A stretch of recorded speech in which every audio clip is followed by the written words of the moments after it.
안녕하세요. 사월의 아빠입니다. 오늘 리뷰해볼 작품은 미국의 작가 루이자 메이 올컷의 1868년작 작은 아씨들입니다.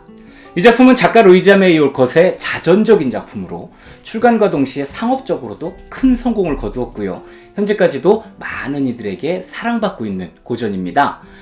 원작의 인기에 힘입어서 여러 나라에서 영화, 연극, 애니메이션 등으로 만들어지기도 했습니다. 어떤 이야기인가를 간단하게 요약을 해보자면 운명을 개척하면서도 회피하지 않는 적극적이고 용감한 여성들과 그 여성들의 도움으로 꿈을 이루어가는 소년들의 이야기라고 하면 좋겠네요. 총 4부작으로 구성이 되어 있는 이 작품은 제1부 작은 아씨들이 1868년, 제2부 좋은 아내들이 1869년 출간되었고요. 1880년에 1부와 2부를 합쳐서 작은 아씨들이라는 제목의 단권으로 출간이 되었습니다. 여기까지의 내용이 보통 우리가 알고 있는 작품의 내용이에요. 어린이용 책으로 작은 아씨들을 읽은 분이라면 아마도 제1부의 결말인 로리와 에이미의 결혼을 결말로 알고 계실 거고요. 조금만 더 관심을 갖고 찾아보신 분이라면 제2부의 결말인 조의 결혼과 대고모가 남긴 저택에 자선학교 플럼필드가 설립되는 것까지로 기억하시는 경우가 있을 거예요. 그렇지만 그 이후의 이야기가 더 있었으니 원작자인 루이자 메이 올컷은 1871년 2부의 마지막 부분에서 설립이 된 자선학교가 점점 여자아이들에게도 문호를 개방하고 남녀공학으로 거듭나는 이야기를 담아서 제3부 작은 소년들을 발표했고요. 1886년에는 앞서서 3부에 등장했던 아이들이 성장을 해서 성인이 된 이후의 이야기를 담아서 제4부 조의 아이들을 발표하면서 길고 긴 대하소설의 마침표를 땅 찍었습니다. 오늘은 내용을 간략하게 정리를 해서 제1부에서 제4부까지 모두 다 알아보겠습니다. 작가를 소개하겠습니다. 이름 루이자 메이 올컷. 1832년 미국 펜실베니아에서 태어났습니다. 출생 이듬해인 1833년 필라델피아로 거처를 옮긴 것을 시작으로 여러 차례 이사를 했고 생애 대부분을 보스턴과 콩코드 지역에서 보냈는데요. 초월주의 운동가이자 아동 교육론자인 아버지의 영향으로 책 읽기와 글쓰기 활동을 하면서 성장했습니다. 어려운 집안 형편으로 인해서 일찍부터 집안 살림을 도우며 가게를 꾸렸고 생계를 위해 가정교사, 재봉사, 가정부 등의 직업을 가지기도 했습니다. 아울러서 신문과 잡지에다가 선정적인 내용의 단편소설을 기고를 하면서 돈을 벌기도 했는데요. 이후에 1868년 잡지 연재를 시작한 오늘의 작품 작은 아씨들의 대성공이 그녀를 유명 작가로 만들어줬습니다. 루이자는 여성 권리의 향상을 강력하게 주장하면서 여성 참정권을 열렬하게 지지했는데요. 그녀는 콩코드 마을 학교위원회 선거투표에 등록을 한 최초의 여성이었고요. 결혼을 하면 어쩔 수 없이 자신의 경력을 희생해야 한다는 것을 원치 않아서 평생을 독신으로 살았습니다. 아울러서 여성이기에 남북전쟁에 참전할 수가 없다는 사실에 실망을 해가지고요. 간호사 자격으로 전쟁에 참전하기도 했죠. 그녀는 이후에 꾸준한 작품 활동을 하면서 1886년에 작은 아씨들의 제4부 조의 아이들 집필을 마쳤고요. 2년 뒤인 1888년 여자아이를 위한 화환이라는 작품을 출간하고 그 해에 56세로 세상을 떠났습니다. 그럼 이제 줄거리를 알아보겠습니다. 대하소설이기 때문에 크고 작은 사건들이 굉장히 많습니다.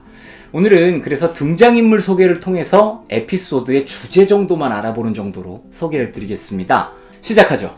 이야기는 남북전쟁이 한창이던 1860년대 미국 매사추세츠주 콩코드에 살고 있는 마치 가문의 네 자매 이야기로 시작을 합니다. 첫째 매그, 둘째 조, 셋째 베스, 넷째 에이미. 이 네 사람 중 이야기의 중심인물은 둘째 조라고 보면 되겠어요. 이들은 각기 다른 개성을 갖고 있습니다. 첫째 매그는 마음씨가 고운 언니고요. 조는 작가의 꿈을 가진 말괄량입니다. 셋째 베스는 음악가의 꿈을 가진 몸이 약한 아이고요. 막내 에이미는 화가의 꿈을 가진 매력적인 아이인데요.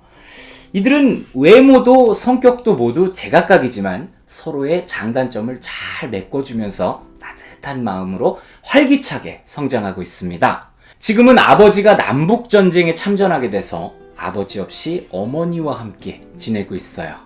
이들의 주변 인물로는 이웃 할아버지 로렌스, 그로 인해 이어진 또래 남자아이 로리의 가정교사 존 브룩과 프리드리히 바에르가 등장을 합니다. 그리고 이들의 사랑의 짝대기는 이렇게 완성됩니다. 이야기는 존과 매그, 조의 삼각관계? 그리고 매그의 결혼, 셋째 베스의 병치레와 사망, 둘째 조의 글쓰기 과정, 로리의 실연, 조의 결혼 등 큼직큼직한 에피소드들을 지나서 마침내 자선학교 플럼필드를 설립하는 이야기에 도착합니다. 그리고 이제부터 비교적 덜 알려진 이야기인 제3부와 4부의 이야기로 이어지는데요. 조와 바에르가 설립한 플럼필드를 중심으로 이야기가 펼쳐집니다. 이곳에서 일어나는 크고 작은 사건들은 우리가 지금껏 1부와 2부를 통해서 접했던 느낌과 동일하게 평화롭고 따뜻한 분위기를 이어받아서 장난꾸러기 아이들의 모습을 보여주는데요. 학교에 다니고 있는 아이들 한 명 한 명의 이야기를 각각의 에피소드로 다루고 있습니다. 그러면 2부에서 주인공들이 어떻게 지내고 있는지도 한번 들여다볼 겸 아이들 몇 명을 소개시켜 드릴게요. 일단 첫째 매그가 쌍둥이 남매를 낳았고 또 한 명을 낳았어요. 쌍둥이의 이름은 데미와 데이지인데요. 엄마를 닮았는지 둘 다 엄청 얌전합니다. 그리고 셋째 조씨는 성격이 조금 다른 것 같아요. 그리고 조와 바에르는 아들을 낳았어요. 첫째 로브와 그의 동생 테드가 있는데요. 아무래도 첫째는 아빠를 닮았고요. 둘째는 엄마를 빼다 박은 느낌입니다. 느낌 오시나요? 이외에도 플럼필드 학교 최고의 말썽쟁이 토미 뱅스, 말을 더듬는 돌리, 몸이 불편한 아이 딕, 요정처럼 예쁜 아이 베스, 허약한 빌리, 게으른 뚱보 조지 등 개성 넘치는 아이들이 등장을 해서 독자의 마음을 풍성하고 따뜻하게 만들 이야기를 펼쳐내는데요. 그렇게 이어지는 제4부 조의 아이들에서는 플럼필드 아이들이 10년여의 세월이 흘러서 성인으로 자란 모습을 보여줍니다. 물론 로맨스와 함께 진행이 되죠. 플럼필드는 이제 대학이 되었고요. 바에르는 학장님이 되어 있어요. 여기까지가 오늘의 작품 작은 아씨들 조의 아이들 줄거리였어요. 너무 점프를 많이 뛰었나요? 광고 한 편 보고 와서 작품에 관해서 조금만 더 이야기 나눠보시죠. 안 나올 수도 있어요. 저는 작은 아씨들이라는 작품을 어릴 적에 동화로만 접해본 사람 중에 한 명입니다.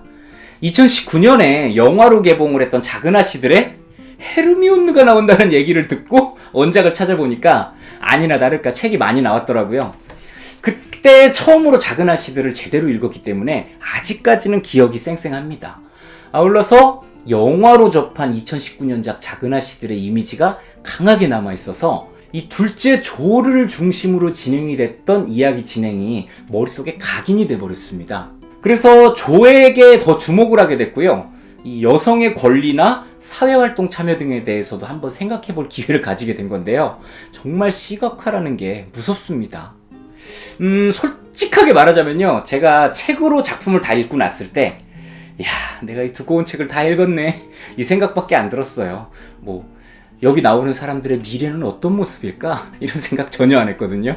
그러다가 출판사를 통해서 이후의 이야기가 있다는 것을 딱 알게 되고 새롭게 3부와 4부의 이야기를 묶어서 조의 아이들이라는 제목으로 출간이 되었다는 이야기를 들었을 때가 돼서 비로소 걔들 어떻게 지내고 있을까라는 궁금증이 생겼어요. 그래서 열심히 작품을 읽고 거의 국어사전급이죠. 궁금증을 해결했습니다. 그렇게 깔끔하게 마침표를 띡 찍었어요. 이 작품은 전반적으로 상당히 풍요롭고 평화로운 분위기의 작품입니다. 그렇기 때문에 어린이들이 읽어보기에도 나쁘지 않은 작품이라고 생각을 해요. 제가 예전에 헤르만 헤세의 데미안을 리뷰하면서 독자의 연령대에 따라서 같은 사람이라도 다른 느낌을 받게 되는 작품이라는 말을 했었는데요. 이 작품도 마찬가지인 것이 그저 네 자매가 평화롭게 꼬물꼬물 뛰어다니면서 노는 아름다운 이야기로만 받아들였던 어린 시절의 그 작품을 성인이 돼서 읽어보니까 야, 이게 그게 아니었네 하는 생각을 가질만 했거든요. 어릴 때는 친구처럼 보였던 네 자매가 지금 보니까 번듯하게 성장한 여인의 모습으로 보인다고나 할까요? 분량이 좀 많기는 하지만 연령대별로 2번 정도 읽으면 확실하게 다른 맛을 느낄 만한 작품입니다. 게다가 각 장의 구성이 대부분 그 장 안에서 마무리가 되기 때문에 계속 책갈피에 의지해가면서 줄거리에 막 매달리지 않아도 되니까 시간 길게 잡고 차근차근 읽어보기에도 괜찮은 구성이에요. 이 작품에는 작가 루이자 메이 올콧의 모습이 곳곳에 투영이 되어 있습니다. 그렇기에 작가의 삶을 알고 나서 작품을 읽는 것이 작품의 참맛을 느끼는 데에 도움이 되겠습니다.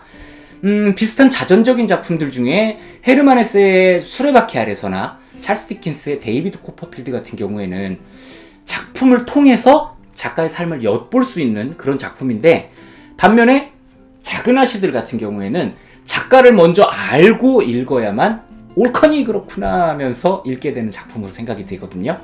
그러니까 루이자 메이 올콧이라는 여성이 어떤 삶을 살았는지, 어떤 주장을 갖고 있는 인물이었는지 등을 알고 나서 작품을 읽는다면 이 작품 안에 설치가 되어 있는 수많은 장치들이 모두 원활하게 작동하고 있음을 느낄 수 있다는 겁니다.